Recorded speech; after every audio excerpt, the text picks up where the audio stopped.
Guys, siapa nih di sini yang suka makan kacang?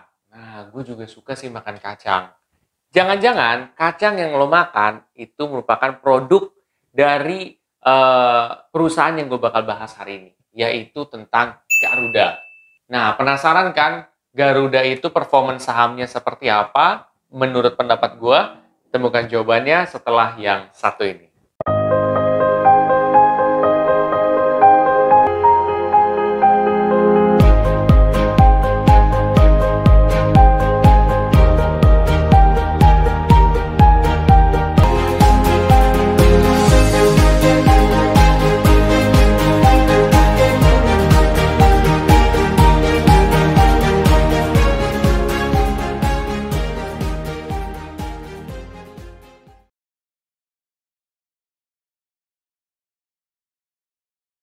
Oke, jadi kalau Garuda ya, gue tuh biasanya awal-awal ngebahas itu bisa dari positive news dan negative news ya.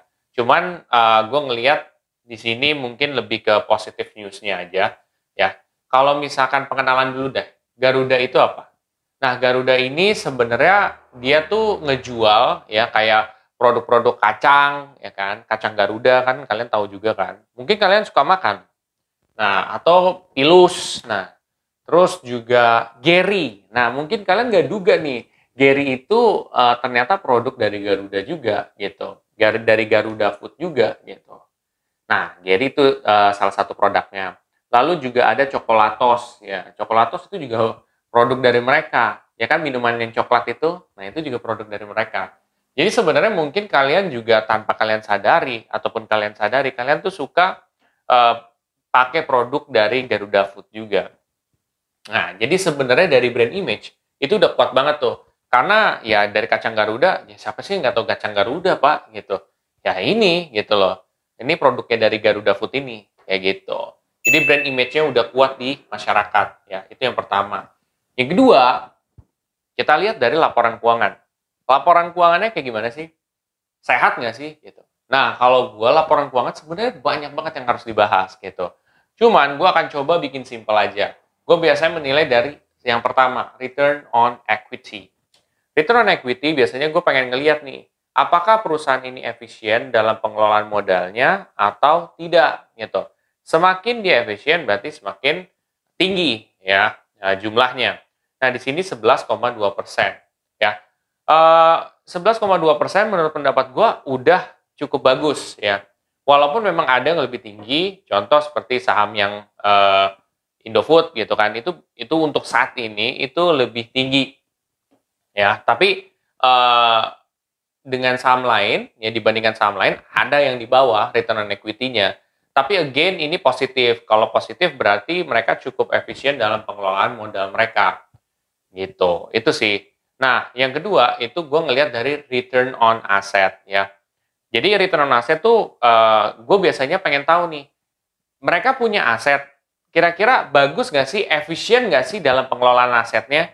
Jadi berapa yang mereka bisa produksiin dari jumlah aset yang ada gitu. Nah, di sini return on asetnya adalah 5,6%. Nah, kalau 5,6% ya menurut pendapat gua ya dia cukup bagus, tapi ada yang lebih bagus, ada yang di bawah lagi dibandingkan itu. Kita contoh kalau misalkan sama Indofood lah. Indofood dia masih di bawah untuk saat ini gitu. Masih 5,2% kalau nggak salah. Sedangkan kalau misalkan Garuda kan dia untuk saat ini itu 5,6%, jadi lebih unggul untuk efisiensi dalam pengelolaan asetnya. Tapi again, dua-duanya tuh 11-12 gitu loh. Bahwa ya memang lebih unggul Garuda gitu loh dalam pengelolaannya gitu loh, dalam pengelolaan asetnya. Tapi ya nggak apa-apa gitu. Ya tetap bagus, dua-duanya sama-sama bagus gitu. Itu dari return on asset ya. Ketiga, itu gue ngelihat daripada EPS. EPS itu adalah earning per share. Earning per share biasanya gue pengen tahu nih kira-kira pendapatan yang gue dapat dari per lembar sahamnya ini gede apa enggak sih gitu. Semakin gede EPS-nya itu semakin bagus. Biasanya gue tuh compare dengan beberapa perusahaan yang berbeda di industri yang sama gitu. Nah, EPS-nya di sini adalah 38,29% untuk data saat ini. Berarti ini udah cukup bagus gitu loh earning per share-nya. Tetapi kalau kita compare dengan kayak semacam Indofood ya, itu jauh banget. Indofood emang salah satu yang terbesar sih gitu loh untuk saat ini. Itu 400-an% gitu loh. Nah, ini puluhan persen aja udah bagus, apalagi udah sampai 400%. Tapi again Garuda ini udah IPS-nya bagus. Soalnya gue juga ngelihat ada yang minus guys gitu. Nah, jadi udah oke lah. Terus kalau kita lihat daripada debt to equity ratio ya. Debt to equity ratio juga krusial guys. Jadi gue biasanya ngelihat ini untuk ngelihat apakah utang perusahaan ini banyak atau enggak gitu.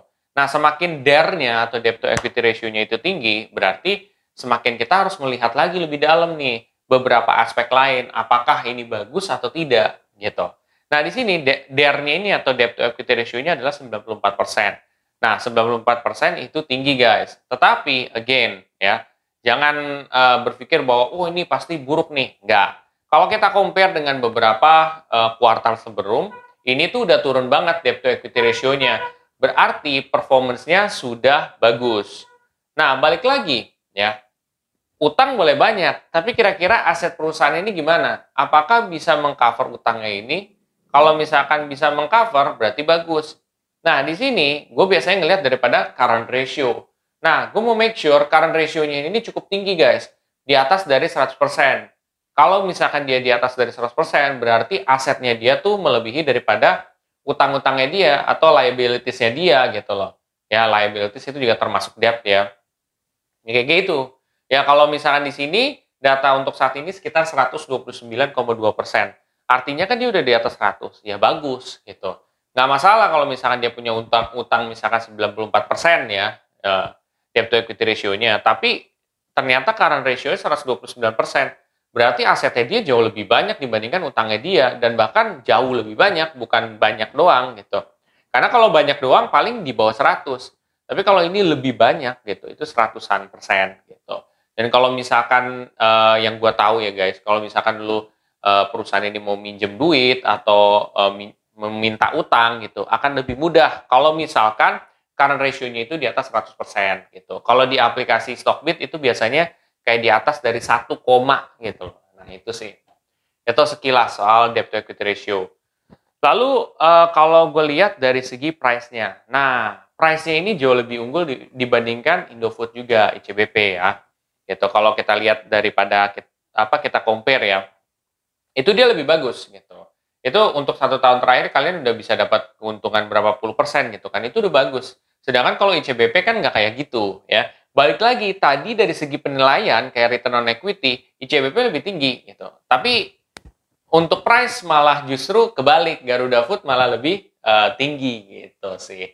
Jadi ya saham itu punya plus dan minus juga guys gitu. Balik lagi kalian bisa nemuin nggak plus dan minus itu dan kira-kira bagus nggak nih gitu rata-ratanya itu sih. Nah untuk dari aspek lain bagi dividen apa enggak? Nah perusahaan ini bagi dividen guys. Cuman nggak sebanyak perusahaan yang lebih gede daripada ini gitu. Contoh kayak misalkan Indofood lebih gede untuk saat ini gitu. Tapi ya dia bagi dividen jelas. Karena ada juga beberapa perusahaan yang nggak bagi dividen gitu. Ini kan juga lumayan dong buat keuntungan kalian. Nah, kalau dari segi technical ya, kalau misalkan kalian pakai aplikasi Ajaib itu tuh enaknya adalah dia kalau lo mau misalkan invest dalam jangka menengah itu dikasih tahu oh 93% beli, oh berapa persen beli, berapa persen jual gitu. Nah, itu memudahkan juga. Tapi kalau lu mau yang jadi investor panjang, nggak perlu terlalu peduliin ini, technical menurut pendapat gue. Again, gue berkesimpulan kalau misalkan saham-saham seperti ini atau saham-saham yang kayak consumer, itu kan saham-saham yang defensif, itu tuh bagusnya dalam jangka panjang. Regardless dia mau untung berapa persen dalam jangka pendek, ya bagus. Mungkin itu cyclical doang gitu. Tapi kalau dalam jangka panjang itu akan lebih bagus gitu loh. Itu sih menurut pendapat gue. Nah, buat kalian yang masih pemula, kalian bisa tonton video-video gue sebelumnya, atau kalian bisa juga mau mulai invest saham nih sekarang karena kalian udah mulai yakin, kalian bisa pakai kode referral gue waktu kalian daftar di Ajaib. Nah, nanti kalian bisa dapat cashback lah, berupa cashback reksadana gitu kan. Lumayan tuh ketika kalian awal mulai invest saham, ternyata kalian juga dapat itu. Cashback reksadana gitu, 10.000 kan lumayan gitu. Bahkan kalau lo hoki bisa sampai ratusan ribu, bahkan juta gitu.